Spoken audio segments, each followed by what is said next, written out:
নিজের স্বামীকে বোনের সাথে আবাসিক হোটেল থেকে বের হতে দেখে মার্কেট থেকে যখন বাসায় ফিরছিলাম তখন খেয়াল করি একটি আবাসিক হোটেল থেকে আমার স্বামী আর আমার আপন ছোট বোন বের হচ্ছে। ওদেরকে একসাথে দেখে আমি যখন হাসি মুখে ওদের ডাক দিতে যাব, তখন হঠাৎ মনে হলো ওরা এই হোটেলে কি করে। হোটেলটা আমার পূর্ব পরিচিত। এই হোটেলের খোঁজ পিয়াস আমার স্বামী সর্বপ্রথম আমায় দিয়েছিল। ভার্সিটিতে পড়া অবস্থায় আমরা দুজন দুজনকে বিয়ে করে ফেলি। তারপর প্রায় এই হোটেলে এসে আমরা একান্তে কিছুটা সময় কাটাতাম। কিন্তু এত বছর পর পিয়াস সেই হোটেলে আমার ছোট বোনের সাথে। মুহূর্তের মাঝে আমার হাসি মুখটা বদলে গেল। আমার কাছে মনে হচ্ছিল আমি এই মুহূর্তে রিক্সা থেকে পড়ে যাব। রিক্সাওয়ালা কয়েকবার আমার দিকে ফিরে বলল, আপা কোনো সমস্যা? কিন্তু আমি কোনো উত্তর দিলাম না। আমি স্তব্ধ হয়ে শুধু বসেছিলাম। রাত ৮টার দিকে পিয়াস বাসায় এসে কলিং বেল বাজালো। আমি দরজা খুলে হাসি মুখে পিয়াসের দিকে হাতটা বাড়িয়ে দিয়ে বললাম, দাও। পিয়াস পকেট থেকে হাত বের করে আমার দিকে তাকিয়ে বলল, শ্রাবণী, খুব বড় ভুল হয়ে গেছে। আজ তোমার জন্য ফুল আনতে ভুলে গেছি। আসলে অফিসে কাজের এত প্রেশার ছিল যে দম নেওয়ার সুযোগ পাচ্ছিলাম না। আমি হাসতে হাসতে পিয়াসকে বললাম, আরে তুমি এমন কেন করছো? ভুল তো হতেই পারে। যাও, তুমি ফ্রেশ হয়ে আসো, আমি টেবিলে খাবার দিচ্ছি। চুলায় তরকারিটা গরম দিয়ে আমি ভাবতে লাগলাম পিয়াসের কথা। এত বছর সংসার জীবনে আজকে প্রথম মনে হলো পিয়াসের সাথে আমার দেখা হয়েছে, অথচ আমায় কোনো ফুল দেয়নি। একবার অফিসে কি যেন একটা সমস্যা হয়েছিল ওর। বাসায় আসতে রাত 11টা বেজে গিয়েছিল। এত রাতেও ফুলের দোকান খোলা ছিল না। পিয়াস তখন বাসায় কলিং বেল না চেপে সোজা ছাদে চলে গিয়েছিল। লাউ গাছের ফুল ছিঁড়ে এনে আমাকে দিয়ে বলেছিল, শ্রাবণী, আমি আজও তোমায় প্রথম দিনের মতো ভালোবাসি। আজ সকালেও যে মানুষটাকে আমার খুব কাছের মনে হতো সেই মানুষকে এখন আমার খুব অচেনা মনে হচ্ছে। হঠাৎ খেয়াল করি পিয়াস ভেজা শরীরে দৌড়ে রান্নাঘরে এসেছে। আমি পিয়াসের দিকে তাকিয়ে বললাম, কি হয়েছে? কি হয়েছে তুমি বুঝতে পারছো না?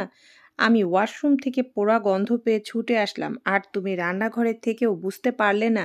তরকারি পুড়ে চুলায় ধোঁয়া উঠছে, অথচ সেদিকে আমার কোনো খেয়ালই ছিল না। আমি পিয়াসকে তখন বললাম, তুমি গোসলে যাও, আমি অন্য তরকারি গরম দিচ্ছি। আমার পাশে পিয়াস বিভোরে ঘুমিয়ে যাচ্ছে, অথচ আমি ঘুমাতে পারছি না। আমার শুধু চোখ দিয়ে অনবরত চোখের পানি গড়িয়ে পড়ছিল।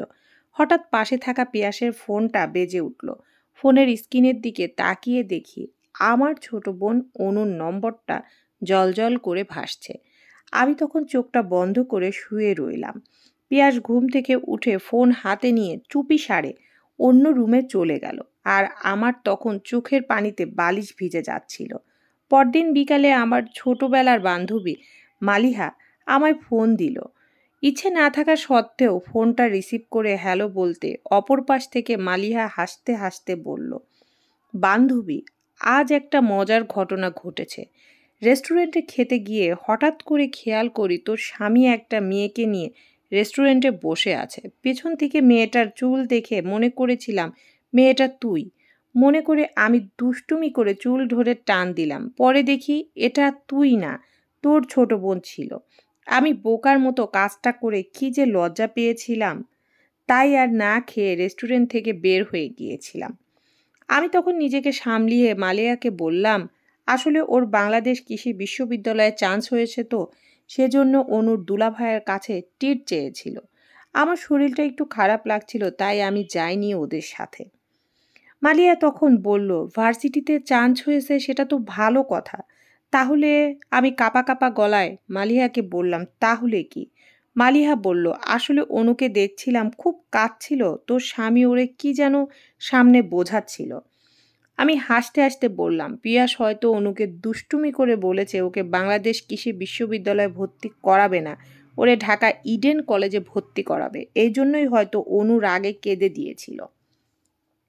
মালিহাকে ৭-৫ বুঝিয়ে আমি ফোনটা রেখে দিলাম। এই মুহূর্তে আমি কি করব বুঝতে পারছি না। আমি না পারছিলাম এই বিষয়ে কাউকে কিছু বলতে, আর না পারছিলাম এগুলো সহ্য করতে। নিজের সাথে যুদ্ধ করে যখন একটা সিদ্ধান্ত নিলাম, ঠিক সেই সময় আমি বুঝতে পারলাম আমি প্রেগনেন্ট। তারপরও আমি শিওর হওয়ার জন্য ডাক্তারের কাছে গেলাম। ডাক্তারের চেম্বারের সামনে যখন অপেক্ষা করছিলাম, হঠাৎ খেয়াল করি ডাক্তারের চেম্বার থেকে বের হয়ে আসছে অনু ও পিয়াস। ওরা আমার দিকে খেয়াল করেনি। পিয়াসের সামনে অনু মাথা নিচু করে দাঁড়িয়ে আছে, আর পিয়াস কি যেন বোঝাচ্ছিল। অনু কোনো কথা না বলে মাথা নিচু করে চোখের জল ফেলছিল। ওরা চলে গেলে আমি ডাক্তারের চেম্বারে ঢুকে ডাক্তারকে বললাম, ম্যাডাম, কিছুক্ষণ আগে একটা ছেলে আর একটা মেয়ে এসেছিল, ওরা কি জন্য এসেছিল? ডাক্তার তখন বলল, মেয়েটার পিরিয়ড হচ্ছিল না। ওরা ভেবেছিল মেয়েটা হয়তো প্রেগনেন্ট, তাই এসেছিল কথাটা জানার জন্য। এই কথাটা শোনার পর আমার সারাটা শরীর কাঁপতে লাগলো। আমি অনেক কষ্টে নিজেকে সামলে ডাক্তারকে বললাম, মেয়েটা কি প্রেগনেন্ট? ডাক্তার হেসে বলল, আরে না। আমি আর কিছু না বলে চেম্বার থেকে বের হয়ে আসলাম। বাসায় এসে দেখি পিয়াস বাসাতে। আমার দিকে তাকিয়ে বলল, তোমার সমস্যা কি? এতবার তোমায় কল দিয়েছি, ফোন রিসিভ করছিলে না। চিন্তায় তো আমার অবস্থা খারাপ হয়ে যাচ্ছিল। আমি হেসে পিয়াসের দিকে তাকিয়ে বললাম, বাবা, আমার জন্য তোমার চিন্তাও হয়? মানে মানে কিছু না, এটা শুধু জেনে রাখ, আমার ইচ্ছে করছে তোর মুখে থুতু ফেলতে, কিন্তু ফেললাম না। তোমার কি মাথা ঠিক আছে? কি যা তা বলছো? আমি চিৎকার করে তখন বললাম, আমার মাথা ঠিক আছে, কিন্তু তোর মাথা ঠিক নেই। তোর মাথা ঠিক থাকলে আবার ছোট বোনের সাথে এমন করতে পারতি না। আমাকে তোর ভালো লাগে না মানলাম, দুনিয়া থেকে মেয়ের অভাব ছিল, তুই অন্য মেয়ের কাছে যেতি, আমি নিজ থেকে তোর জীবন থেকে সরে যেতাম। কিন্তু তুই তা না করে আমার আপন ছোট বোনটার কাছে গেলি। আরে, আমার এই বোনটা তোকে ভাই বলে ডাকতো, আর তুই তাকে নিজের লালসার শিকার বানালি। আমার কথা শুনে পিয়াস মাথা নিচু করে চুপচাপ দাঁড়িয়ে রইল। আমি আর কিছু না বলে বাসা থেকে বের হয়ে গেলাম।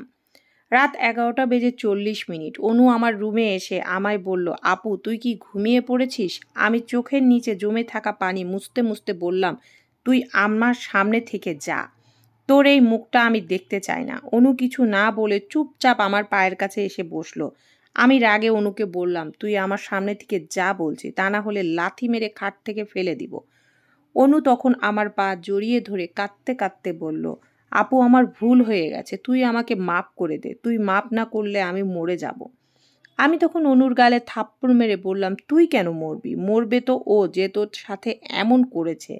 পিয়াসকে আমি কখনোই ছাড়বো না। অনু আমার পা ছেড়ে চোখের জল মুছতে মুছতে বলল, পিয়াস ভাই কি করলো? কি করলো মানে? তোর সাথে এত বড় অন্যায় করেছে আর আমায় ঠকিয়েছে। আরে পিয়াস ভাই আবার কখন সাথে অন্যায় করলো? বরং পিয়াস ভাই আমার সাথে না থাকলে আমি এতদিনে মরে যেতাম। হোটেলে যখন শিয়াবের সাথে ধরা খেয়েছিলাম, তখন পিয়াস ভাই আমাকে আর শিয়াবকে সেখান থেকে ছাড়িয়ে নিয়ে এসেছিল। শিয়াবের সাথে যখন আমার শারীরিক সম্পর্ক হয়ে যায়, এজন্য বারবার আমার মনে হচ্ছিল যে আমি প্রেগনেন্ট হয়ে যাব কিনা। মনের ভয় দূর করার জন্য পিয়াস ভাই আমাকে ডাক্তারের কাছে নিয়ে গিয়েছিল। কয়েকদিন আগে আমাকে সাথে নিয়ে রেস্টুরেন্টে বসে পিয়াস ভাই শিহাবের বাবা মার সাথে সব কথা বলেছিল। ওনারা বলেছে ওনারা বিয়ের প্রস্তাব পাঠাবে। আমি অনুর গালে আরেকটা থাপ্পড় মারলাম। অনুকে বললাম, আমাকে আগে বলিসনি কেন? অনু গায়ে হাত রেখে বলল, আসলে আপু, আমি ভয় পেয়ে গিয়েছিলাম, তাই পিয়াস ভাইকে সবার আগে বলেছিলাম। পিয়াস ভাই যখন আমায় বলেছিল কাউকে কিছু না বলতে, উনি সব ব্যবস্থা করে আস্তে আস্তে সবাইকে জানাবে। আর তোকে রেগে মেগে বাসায় আসতে দেখে ভাবলাম পিয়াস ভাই তোকে বিষয়টা জানিয়েছে, তাই তো তোর কাছে মাপ চাইতে আসলাম। আমি অনুকে বললাম, তুই এখন আমার সামনে থেকে যা। তুই হলি একটি গাধি, আর তোর পিয়াস ভাই হলো একটা রাম ছাগল। আর এই মুহূর্তে তোর শাস্তি হলো, তুই এখন তোর পিয়াস ভাইয়ের জন্য খিচুড়ি রান্না করবি। মানে? এত রাতে রান্না করব? তোকে যা বলছি তাই কর গিয়ে। অনু চলে গেলে আমি পিয়াসকে ফোন দিলাম। পিয়াস ফোনটা রিসিভ করে হ্যালো বলতেই আমি ওকে বললাম, আমার বাসায় আসবে এখনই তুমি। পিয়াস শান্তভাবে বলল, কেন, আমার মুখে থুতু দিতে? এই কথা শুনে আমি কাঁদতে কাঁদতে বললাম, তোর মুখে থুতু দিতে না, তোর কপালে চুমু দিতে ডেকেছি। আর শোন, আসার সময় আমার জন্য আচার নিয়ে আসিস, আমার আচার খেতে ইচ্ছা করছে। পিয়াস অবাক হয়ে বলল, এত রাতে আচার কেন খেতে ইচ্ছা করছে? আমি তখন রাগে চিৎকার করে বললাম, তুই এত বোকা কেন? শাবানা আলমগীরের কাছে কেন আচার খেতে চায়? তুই সেটা বুঝতি না? তার মানে আমি ফোনটা সাথে সাথে কেটে দিলাম আর বেলকুনিতে দাঁড়িয়ে থেকে অপেক্ষা করতে লাগলাম পিয়াসের জন্য। পিয়াস খুব দ্রুত আমার কাছে ছুটে আসলো। আমি দরজা খুলে তাকে জড়িয়ে ধরলাম আর বুকে মাথা রেখে বললাম, আমার অনেক বড় ভুল হয়ে গিয়েছে, তুমি আমাকে মাফ করে দাও। আমাকে এসব কথা বলা আমার ঠিক হয়নি। পিয়াস আমাকে জড়িয়ে ধরে বলল, আরে পাগলি, ভুল তো আমি করেছি, আমার উচিত ছিল তোমাকে সবটা জানানো, কিন্তু তুমি আমার জীবনে যে খুশির মুহূর্ত আজ দিলে, আমাকে বাবা বানিয়ে। পিয়াস আমাকে জড়িয়ে ধরে কোলে তুলে নিল। আরে আরে আপু ভাইয়া, তোমরা এসব কি করছো? অনুকে একদম ধমক দিয়ে পিয়াস বলল, তোমার জন্য আমার বউটা কষ্ট পেয়েছে আর তুমি বেশি কথা বলো না। অনু বলল, আমি আবার কি করলাম? পিয়াস বলল, আর কোনোদিন বউয়ের কাছ থেকে কোনো কিছু গোপন করবে কাজ করব না। চরম শিক্ষা হয়েছে আমার। আরেকটু হলে তো আমার বউকেই হারাতাম। সমাপ্ত।